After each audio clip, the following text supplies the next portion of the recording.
Hi viewers, welcome to our channel Bharat maths material. ఈరోజు మనం చూసిన టాపిక్ వచ్చేసి పర్సంటేజెస్ అండి. పర్సంటేజెస్లో మన ప్రీవియస్ వీడియోలో క్వశ్చన్స్ని ఏ విధంగా సాల్వ్ చేయాలని చెప్పేసి అని బేసిక్ కాన్సెప్ట్స్ చూసాం, వాటిపైన కొన్ని ప్రాబ్లమ్స్ చూసాం. ఈ వీడియోలో కూడా కొన్ని ప్రాబ్లమ్స్ని అంటే కొంచెం లెవెల్ ప్రాబ్లమ్స్ని అంటే వీడియో టు వీడియో అనే మేము లెవెల్ టు లెవెల్ వెళ్దామని చెప్పేసి అన్న కాన్సెప్ట్ కొద్దీ ఈ వీడియోస్ అనేది పార్టిషన్స్ చేసామండి. సో ఈరోజు క్వశ్చన్స్లోకి వెళ్ళే ముందు ప్రీవియస్ వీడియోలో ఒక క్వశ్చన్ని మనం పెండింగ్లో పెట్టాం. క్వశ్చన్ ఛాలెంజ్గా ఇచ్చాము. ఆ క్వశ్చన్కి ఆన్సర్ ఏంటి అని చెప్పేసి తెలుసుకున్న తర్వాత మనం వీడియోలోకి వెళ్దామండి. నెక్స్ట్ క్వశ్చన్స్కి సాల్వ్ చేద్దాం. సో క్వశ్చన్ వచ్చేసి, in university the number of students are studying science, mathematics and language. అంటే స్టూడెంట్స్ అనేవారు 3 పార్టిషన్స్గా డివైడ్ అయ్యారు, సైన్స్ సబ్జెక్ట్గా, మ్యాథమెటిక్స్గా అండ్ లాంగ్వేజ్గా. Okay, is in the ratio of 2:4:9.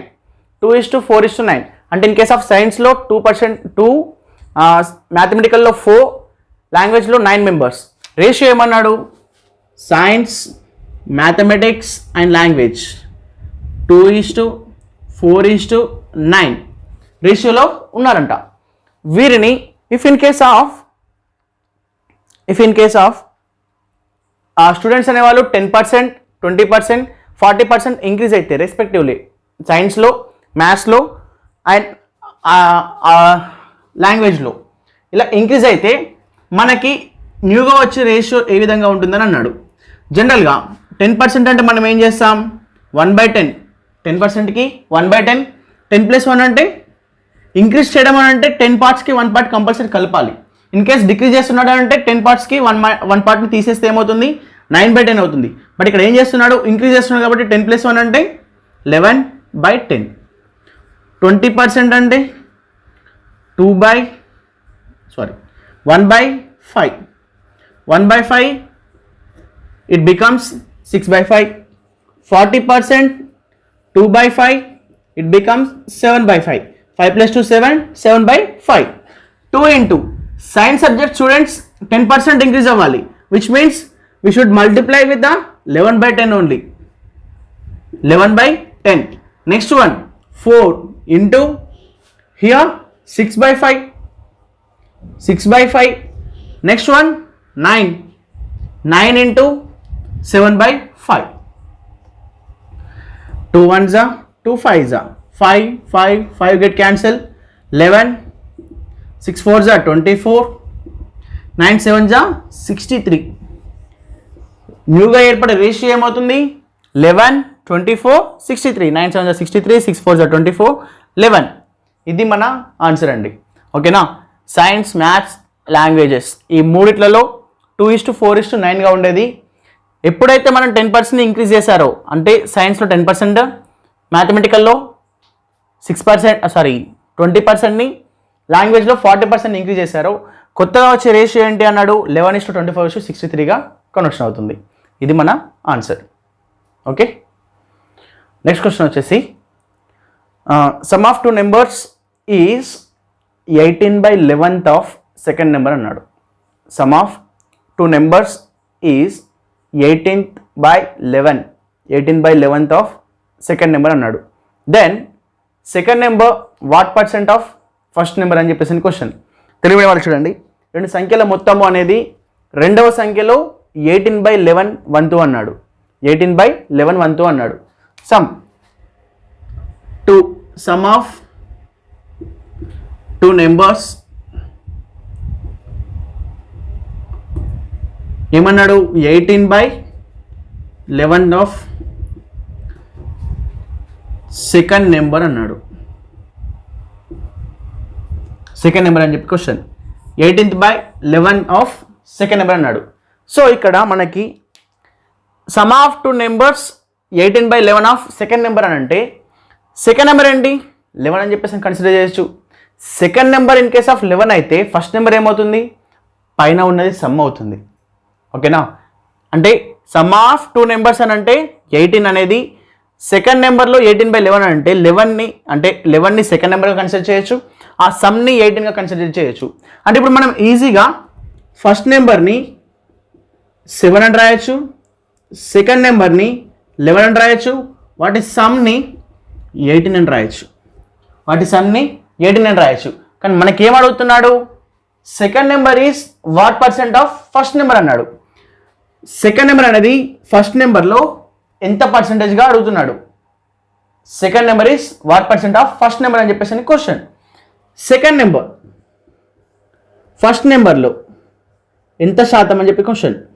Second number is what percent of first number అని చెప్పేసి క్వశ్చన్ చేస్తే 1100/7 which means 7 1s are 7, 10 0 3 sorry 7 4 0 7 5s are 35, 35 50 50 7 8s are 56, 7 7s are 49, 157 1/7 percentage. 157 1/7 percentage.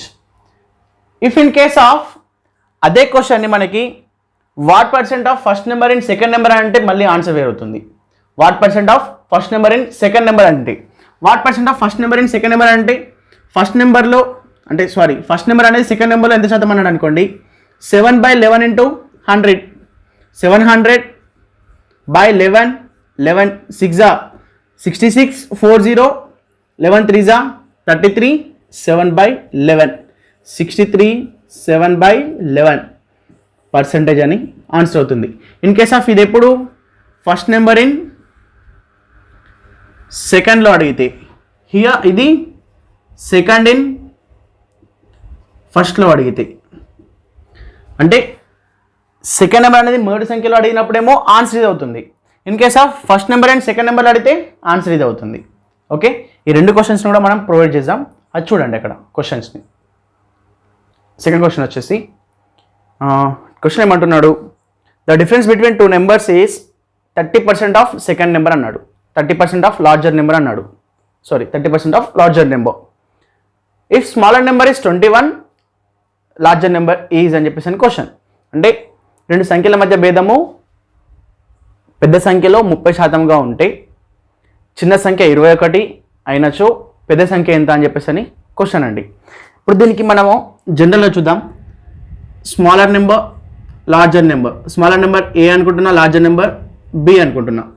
Smaller number A అనుకుంటున్నా, larger number B అనుకుంటున్నా. మన question ఏమన్నాడు, difference అనేది అంటే మనకి లార్జర్ టు స్మాల్ తీసేస్తాం కదా, బి మైనస్ ఏ చేస్తే అంటే బిగ్గర్ నెంబర్ నుండి స్మాలర్ నెంబర్ నుంచి తీసేస్తే, లార్జర్ నెంబర్ నుండి స్మాలర్ నెంబర్ తీసేస్తే ఎంత ఉంటుందన్నాడు, లార్జర్ నెంబర్లో 30%గా ఉంటుందన్నాడు. 30% ఇన్ ద సెన్స్ మనకి 3/10 అని రాసుకోవచ్చు కదా. 3/10, 3/10. ఇందులో మనకి ఏమంటున్నాడు, స్మాలర్ నెంబర్ ఇచ్చాడు వాల్యూ 21 అని చెప్పేసి అని మనకి మెన్షన్ చేశాడు. Smaller number is 21. If smaller number is 21, what is the bigger number అని చెప్పేసి అని క్వశ్చన్ చేస్తే ఇప్పుడు బి మైనస్ ఏ అంటే 21 is equals to b into 3/10, b into 3/10.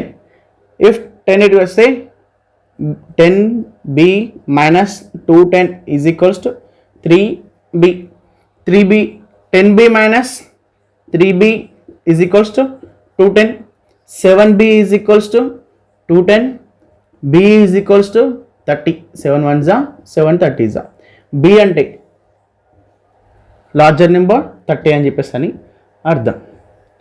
ఇది యాక్చువల్ ప్రాసెస్ అనేది ఈ విధంగా చేస్తే మనకి బిగ్గర్ వాల్యూ 30 అని వచ్చింది. ఇప్పుడు నేను ఏం చేస్తున్నా, మనకి స్మాలర్ వాల్యూ కావాలి, లార్జర్ వాల్యూ కావాలి, స్మాలర్ వాల్యూ లార్జర్ వాల్యూ కావాలి. మనకి ఏమంటున్నాడు క్వశ్చన్లో, difference between two numbers is 30% of bigger number అన్నాడు. అంటే ఇప్పుడు పెద్ద నెంబర్ ఏంటో తెలిస్తే చిన్న నెంబర్ ఏంటో కూడా చెప్పచ్చు మనం. అంటే నేను పెద్ద నెంబర్ని 100% అనుకుంటున్నా, పెద్ద నెంబర్ని 100% అనుకుంటున్నా, లార్జర్ నెంబర్ ఈస్ 100% అనుకుంటున్నా. 100% అనుకుంటే డిఫరెన్స్ 30 రావాలి అని అంటే, డిఫరెన్స్ 30% రావాలి అని అంటే ఇక్కడ ఎంత ఉండాలి, 70% ఉండాలి కదా. డిఫరెన్స్ 30% రావాలి అని అంటే మనకి ఎంత ఉండాలి, కంపల్సరీ స్మాలర్ నెంబర్ 70% ఉండాలి, అంతే కదా. వీటి మధ్య డిఫరెన్స్ చేస్తూ ఉంటే 30 వచ్చింది. 30 అనేది ఎందులో ఉంది, 30%గా 100లో 30%గా ఉంది. ఇప్పుడు మనకి డిఫరెన్స్ ఏమన్నాడు, in case smaller number is 21 అంటే 70% వాల్యూ ఏమని ఇచ్చాడు, 21 అయితే మనకి లార్జర్ నెంబర్ అడిగితే లార్జర్ నెంబర్ చెక్ చేస్తే సరిపోతుంది.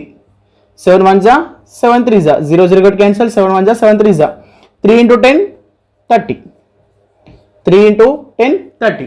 ఇది మనం ఎప్పుడు లాజికల్గా ఆలోచించినప్పుడు కాన్సెప్ట్ వైజ్గా వెళ్తే లార్జర్ నెంబర్ని 100% అనుకుంటున్నాం. స్మాలర్ నెంబర్ కావాలి అని అంటే డిఫరెన్స్ ఇచ్చాడు. డిఫరెన్స్ అని ఎంత అన్నాడు? దీనిలో 30% అన్నాడు. అంటే లార్జర్ నెంబర్ 30% ఉండాలి. డిఫరెన్స్ అనేది డిఫరెన్స్ 30% ఉండాలి అంటే స్మాల్ నెంబర్ ఎంత ఉండాలి? 70% ఉండాలి. అంతే కదా, 70% ఉండాలి. మనకి ఇచ్చిన వాల్యూ అంటే 70% వాల్యూ 21 అని ఇచ్చాడు. అంటే 70% వాల్యూ 21 అయితే 100% వాల్యూ లార్జర్ నెంబర్ ఎంత అనుకున్నాం? 100% అనుకున్నాం. 100% వాల్యూ ఏమవుతుంది? 30 అవుతుంది. ఇది ప్రాసెస్. యాక్చువల్లీ చేయాల్సిన మనకి లాజికల్గా ఆలోచించాల్సిన ప్రాసెస్ ఏంటి అని అంటే ఇది చేస్తే మనకి ఏంటి స్టెప్స్ అనేది వేస్ట్ అవుతూ ఉంటుంది. టైం అనేది చాలా టేకింగ్ ప్రాసెస్ అన్నట్టు. టైం టేకింగ్ ప్రాసెస్ అంటే ఇది మనకి లాజికల్గా ఆలోచించి క్వశ్చన్ చేస్తే ఈ విధంగా వస్తుంది. థర్డ్ క్వశ్చన్ వచ్చేసి క్వశ్చన్ ఏమంటున్నాడు? One rectangle length of a rectangle is increased by 25%. Also area is not changed. Then how much percent width should be decrease చేయాల్సిన విడ్త్ ఎంత అని చెప్పేసి క్వశ్చన్ చేస్తున్నాడు. మనకేంటి జనరల్గా అంటే ఇది యాక్చువల్ రెక్టాంగిల్ అనుకుంటే యాక్చువల్ రెక్టాంగిల్లో సమ్ ఇది ఎక్స్ సమ్ ఇది వై అనుకుంటే దీన్ని ఏం చేస్తాడు? 25% ఇంక్రీజ్ చేస్తే వాల్యూని 25% ఇంక్రీజ్ చేస్తే సమ్ ఏరియా అనేది కంపల్సరీ చేంజ్ అవుతుంది. బట్ ఏరియా చేంజ్ కాకుండా ఉండాలంటే విడ్త్ని కంపల్సరీ తగ్గించాలి కదా. ఏరియా అనేది కంపల్సరీ చేంజ్ అవుతుంది. యాక్చువల్ చెప్పాలంటే లెంత్ ఒక్కదాన్ని చేంజ్ చేస్తే కంపల్సరీ ఏరియా అనేది చేంజ్ అవుతుంది. కానీ ఏరియా అనేది చేంజ్ అవ్వకుండా ఉండాలంటే విడ్త్ని కంపల్సరీ ఎంతో కొంత తగ్గించాలి. అంటే ఈ వై అనేది కంపల్సరీ ఎంతో కొంత కంజెస్ట్ అవ్వాలి. ఇక్కడ నుంచి ఇక్కడ వరకు వై అనేది తగ్గుతుంది. అది ఎంత శాతం తగ్గాలని చెప్పేసి క్వశ్చన్ చేస్తున్నాడు. సో ఇలాంటి క్వశ్చన్స్కి మనము నార్మల్గా అంటే కొన్ని క్వశ్చన్స్లో అడుగుతుంటాడు వ్యాసార్థము అంటే రేడియస్ 10% ఇంక్రీజ్ చేస్తే వైశాల్యంలో అంటే ఏరియాలో ఎంత చేంజ్ అనేది జరుగుతూ ఉంటుందని చెప్పేసి అని అలాంటి క్వశ్చన్స్ వచ్చినప్పుడు మనం ఏం చేస్తున్నానంటే నేను సింపుల్గా ఎక్స్ వై అని అంటే 25 4 ఏరియా వచ్చేసి 100 అని తీసుకుంటున్నా. 25 4 జా 100 అని చెప్పేసి తీసుకుంటున్నా. లేదు సార్ అంటే 10 10 జా 100 అనే తీసుకోండి. లేదు అని అంటే 20 × 5 100 అనే తీసుకోండి. బట్ కంపల్సరీ 100 మల్టిప్లై తీసుకుంటే ఆన్సర్ అనేది ఈజీగా మనం సాల్వ్ చేసుకోవడానికి ఛాన్సెస్ ఉంటాయి. అంటే మల్టిప్లై 100 అనేది ఈజీగా తీసుకుంటే మనకి ఆన్సర్ అనేది ఈజీగా ఛాన్సెస్ ఉంటాయి. నేనేం తీసుకుంటున్నా? 25 తీసుకుంటున్నా. 10 10 తీసుకోండి, 25 4 తీసుకోండి, ఏదైనా తీసుకోండి. బట్ నేను మాత్రం 20 × 5 తీసుకుంటున్నా. 20 లెంత్ అనుకుంటే బ్రెడ్త్ 5 అండి. యాక్చువల్గా ఏరియా వస్తే 100 వస్తుంది. దీన్ని ఏం చేస్తున్నాడు? 25% ఇంక్రీజ్ చేస్తున్నాడు. 25% ఇంక్రీజ్ చేస్తే 25% అంటే బై 4 అంటే 5 అంతే కదా. 20లో బై 4 చేస్తే 5 అవుతుంది. 5 + 20 అంటే 25. 20% ఇంక్రీజ్ చేస్తే 25% ఇంక్రీజ్ చేస్తే ఏమవుతుంది? 25 అవుతుంది. 20 అనేది 25 అవుతుంది. నెక్స్ట్ వచ్చేసి 5 ఏం చేయాలి? ఇప్పుడు 100 అనేది ఏరియా అనేది మారొచ్చా? మారద్దు అన్నాడు. 100 అనేది అదే ఉండాలి. అంటే ఏం చేయాలి? 4గా రాస్తున్నా. 25 4 జా 100 అని రాస్తున్నా. 25 4 జా 100. ఇప్పుడు 5లో 4 వచ్చిందంటే 5 నుంచి 4 వచ్చిందని అంటే ఎంత తగ్గిందండి? 1 పార్ట్ తగ్గింది. ఎందులో? 5లో. శాతం అంటే 100. 5 20 జా అంటే 20% అనేది తగ్గాలి. విడ్త్లో 20% అనేది తగ్గాలి. ఇప్పుడు మళ్ళీ చూడండి, లెంత్ 20 అనుకుంటున్నా, విడ్త్ 5 అనుకుంటున్నా. అంటే లెంత్ ఏమవుతుంది? 25% ఇంక్రీజ్ చేస్తే 25 అవుతుంది. 20లో 1/5 అని అంటే 4. ఓకే, 5లో 1% అంటే తగ్గింది అని అంటే 20% అనేది తగ్గాలి. ఇది మన ఆన్సర్. ఓకే, 20% అనేది తగ్గాలి. ఓకేనండి. 25% తగ్గిందంటే 25 2 జా 5 అంటే 5 అనేది పెరిగింది. 20 × 20కి +5 చేస్తే 25 అవుతుంది. 5 నుంచి 4 వచ్చిందంటే 25కి 100 ఉండాలి కంపల్సరీ. ఏరియా అనేది 25తో 100 ఉండాలి. 100 ఉండాలంటే కంపల్సరీ మనం ఏం చేస్తున్నాం? ఆ 5ని ఎంతో కొంత తగ్గించాలి కదా. తగ్గిన వాల్యూ ఎంత? 1 తగ్గింది. వచ్చిన ఆన్సర్ ఎంత? 4. అంటే ఎందులో తగ్గింది? 5లో తగ్గింది. 5లో తగ్గింది కాబట్టి శాతం కనుక్కుంటే 20%. క్లియర్? నెక్స్ట్ క్వశ్చన్ వచ్చేసి a officer travel from home to office his home to his office with a normal speed within 42 minutes. If once day, certain day, he wants to go early, he increased 20% of the speed. He wants to go early to the office, he increased his speed 20% increases. Say how much time early he's reached the office, అంటే ఎంత సమయం ముందుగా ఆఫీస్కి చేరుతాడని చెప్పేసి అని question అడిగాడు. So చూద్దాం.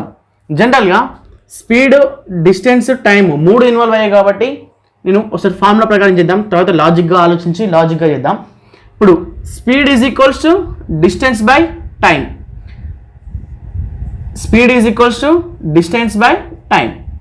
రెండుసార్లు ఎందుకు రాస్తున్నా అంటే విత్ నార్మల్ స్పీడ్తో ప్రయాణించినప్పుడు 20% స్పీడ్ని పెంచినప్పుడు రెండింటి దగ్గర మనం కంపేర్ చేసుకుందాం, టైం అనేది తెలుస్తుంది. డిస్టెన్స్ అనేది కాన్స్టెంట్ కాబట్టి ఇప్పుడు స్పీడ్ చెక్ చేస్తున్నా. స్పీడ్ అనేది ఇక్కడ 100% అనుకుంటున్నా, డిస్టెన్స్ డి అనేది అలానే ఉంచేస్తున్నా. టీ అనేది సమ్ 42 మినిట్స్లో ప్రయాణించుడు, అంటే 100% అనేది తన నార్మల్ స్పీడ్ అయితే 42 మినిట్స్లో ప్రయాణిస్తాడు. అంటే డి ఈజ్ ఈక్వల్ టు ఏమవుతుంది, 42 ఇంటూ 100%. 42 ఇంటూ 100%.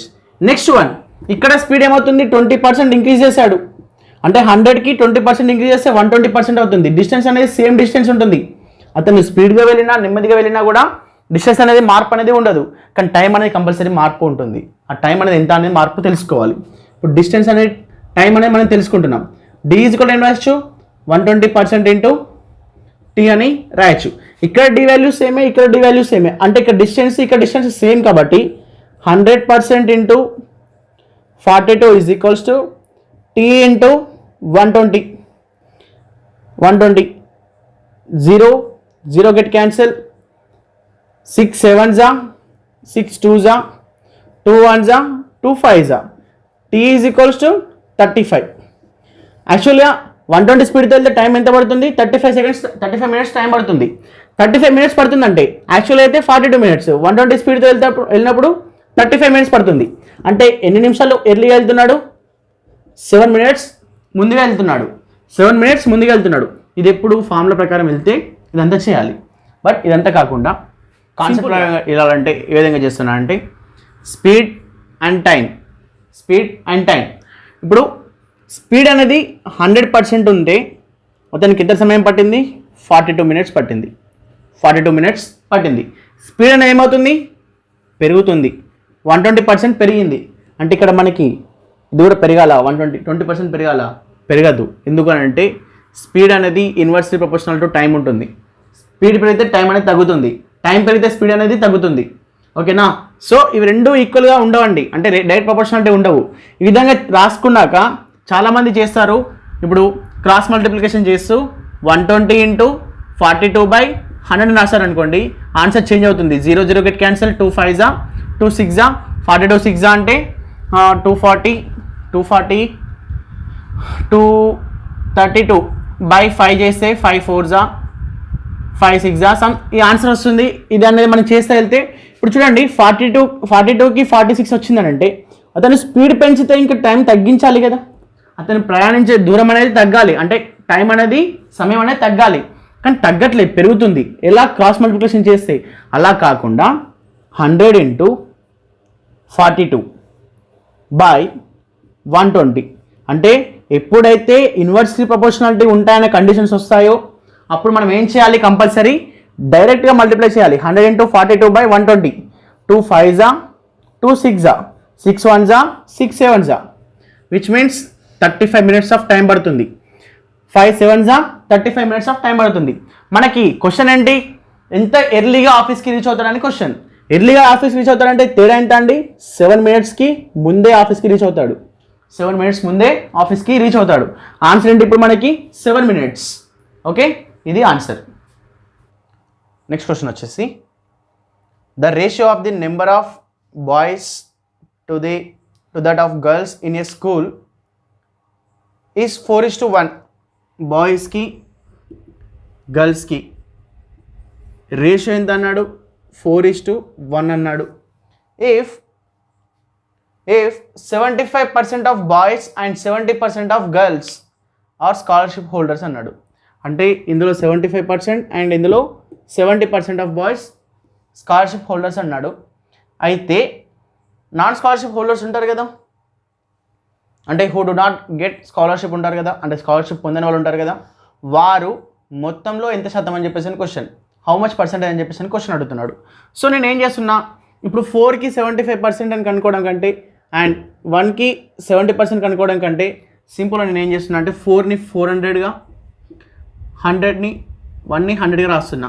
400లో 75% అంటే 75% మీన్స్ 3/5.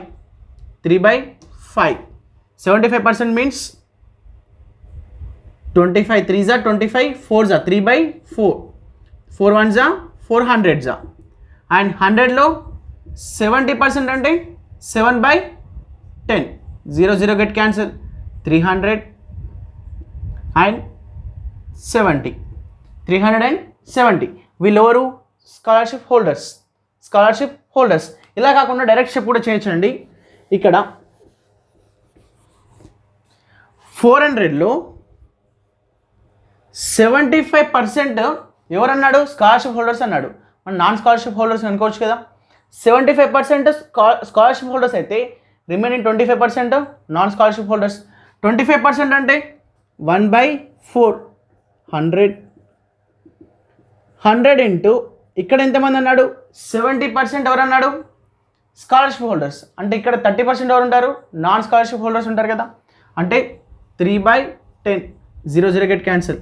అంటే 100 + 30. 100 + 30 వీళ్ళు ఎవరు? 130 అనేవాళ్ళు స్కాలర్షిప్ని పొందని వాళ్ళు, who do not get the scholarship అని చెప్పేసి క్వశ్చన్. అంటే మనకి క్వశ్చన్లో ఇచ్చాడు, మనకి 130 మెంబర్స్ వచ్చింది. ఈ 130 మెంబర్స్ అనేది ఓవరాల్గా అంటే 400 + 100 అంటే 500 కదా. 500లో ఎంత శాతంగా కనుక్కుంటున్నా. Zeros Git cancel. 5 1s 5, 26 26% అని అర్థం. 26% అని అర్థం. అంటే మనకి స్కాలర్షిప్ పొందని వాళ్ళు ఎంతమంది అవుతారండి? 26% అవుతారు. ఓకేనా? ఏమనుకుంటున్నాం? 4:1 అంటే ఇక్కడ 2 zeros యాడ్ చేస్తే ఇక్కడ 2 zeros యాడ్ చేసుకుంటున్నా ఫర్ క్యాలిక్యులేషన్ ఈజీగా అయిపోవడానికి. ఓకేనా? ఇక్కడ 400లో 75% ఎవరన్నాడు? స్కాలర్షిప్ పొందేవాళ్ళు. అంటే స్కాలర్షిప్ పొందిన వాళ్ళు ఏమవుతారు? 25% అవుతారు. 25% అంటే 1/4. 100లో 70% అనేవాళ్ళు ఎవరు అవుతారు? స్కాలర్షిప్ పొందేవాళ్ళు. అంటే 30% ఎవరు ఉంటారు? స్కాలర్షిప్ పొందే వాళ్ళు ఉంటారు. 30% కనుక్కుంటున్నాం, ఇక్కడ 25% కనుక్కుంటున్నాం. వారిని సమ్ చేస్తే 130. మొత్తంలో 500 ఉన్నారు. 500లో 130 అనేవారు ఎంతమంది అని తెలుసుకుంటే 26%కి స్కాలర్షిప్, అంటే 26% స్టూడెంట్స్కి స్కాలర్షిప్ అనేది రావట్లేదని అర్థం. ఓకేనా? నెక్స్ట్ క్వశ్చన్ ఏమన్నాడు? The price of sugar is increased by 20%. The price of sugar is increased by 20%. ఈ డిక్రీజెస్ అయినప్పుడు కన్జంప్షన్ అండ్ రిడక్షన్ అని చెప్పేసి క్వశ్చన్స్ అడుగుతుంటాడండి. క్వశ్చన్స్ ఏ విధంగా వస్తాయి అది చూడండి ఒకసారి. క్వశ్చన్ ఏమన్నాడంటే the price of sugar is increased by 20%. యాక్చువల్గా ప్రైస్ ఏమన్నాడు? యాక్చువల్ ప్రైస్ సపోజ్ 100% ఉంటే, సపోజ్ నేనే ఉన్నాను, కన్జంప్షన్ కూడా 100 అనుకుంటున్నా. 100% అని కాకుండా నేను 100 రూపీస్ అనుకుంటున్నా. ప్రైస్ అనేది 100 రూపీస్ ఉంటే నేను కన్జంప్షన్ కూడా 100 రూపీస్గా చేసుకుంటున్నా. అంటే ఖర్చు అనేది కూడా 100 రూపీస్ చేస్తున్నా దానిపైన. ఇఫ్ ప్రైస్ అనేది 20% పెరిగితే, 20% పెరిగిందనంటే 120 రూపీస్ అయినప్పుడు, 120 రూపీస్ అయితే నా కన్జంప్షన్ అనేది కూడా పెంచాలి వాస్తవానికి అవసరాన్ని బట్టి. బట్ నా దగ్గర శాలరీ అనేది మన ఎర్నింగ్ అనేది లేక నేనేం చేస్తున్నా, 100 రూపీస్ని స్పెండ్ చేస్తున్నా. 100 రూపీస్ మీద స్పెండ్ చేస్తున్నా అంటే ఎంతో కొంత కాంప్రమైజ్ అవుతున్నాను. ఓకే, అంతే కదా? కాంప్రమైజ్ అవుతున్నాను. కాంప్రమైజ్ ఎంత అవుతున్నాను? 20 రూపీస్ కాంప్రమైజ్ అవుతున్నాను. ఎందుకు 20 రూపీస్ మందా మనకి కాంప్రమైజ్ అవుతున్నాను. యాక్చువల్ ప్రైస్ ఎంత? 120లో పర్సంటేజ్ కాబట్టి పర్సంటేజ్. రేషియో, మనకి క్వశ్చన్ ఏమన్నాడు? రేషియో అడిగాడు. ఏమని రేషియో అడిగాడు అంటే కన్జంప్షన్లో మార్పు లేకుండా ఉండాలి. The ratio between the reduction in the consumption and original consumption. Original consumption ఎంత అండి? 100. Zeros cancel. 20 1s 26. 1/6 is to 1 అని అంటే 1:6 అని రాయొచ్చు. Original consumption to reduction consumption. Reduction ఎంత చేస్తాం, 1 పార్ట్ని రిడక్షన్ చేసుకుంటున్నాం, తగ్గించుకుంటున్నాం. యాక్చువల్ ఎంత కన్జంప్షన్ 6లో నుంచి 1ని మనం కాంప్రమైజ్ అవుతున్నాం అన్నట్టు. ఓకేనా, ఇది ప్రాసెస్. రిడక్షన్స్ కన్జంప్షన్స్ గురించి అడిగినప్పుడు ప్రైస్ పెరిగి లేకుంటే ప్రైస్ తగ్గినప్పుడు మనం ఎంత ఎక్కువగా కన్జంప్షన్ చేసుకుంటామని చెప్పేసి క్వశ్చన్స్ అడిగినప్పుడు ఈ విధంగా మనం కాన్సెప్ట్ని చేయాలి. మనం ఎంత కాంప్రమైజ్ అవుతున్నాం, 20 రూపీస్ కాంప్రమైజ్ అవుతున్నాం. పెరిగిన కాస్ట్ ఎంత 120, 120లో 20 కాంప్రమైజ్ అవుతున్నాం. యాక్చువల్ కన్జంప్షన్ ఎంత, రేషియోడ్ కాబట్టి 100. సో 1/6:1 అంటే 1:6 అని తీసుకోవాలి. ఓకే, ఇక ఇది మనకి శాతాల పైన కొన్ని మోడల్స్ అండి. ఇంకా కొన్ని మోడల్స్ ఉంటాయి, అవి నెక్స్ట్ వీడియోలో చూద్దాం. సబ్స్క్రైబ్ చేసుకోండి మా వీడియోని, మా ఛానల్ని. అండ్ అలానే నచ్చినట్లయితే లైక్ బటన్ కంపల్సరీ క్లిక్ చేయండి. కామెంట్స్లో మాత్రం మీరు ఎలాంటి డౌట్స్ ఉన్నా కూడా, ఎలాంటి మాకు రివ్యూ ఇవ్వాలన్నా కూడా కంపల్సరీ కామెంట్లో చేయండి. మీకు నచ్చినట్లయితే కంపల్సరీ అందరికీ షేర్ చేయండి. Thank you for watching video. Thank you.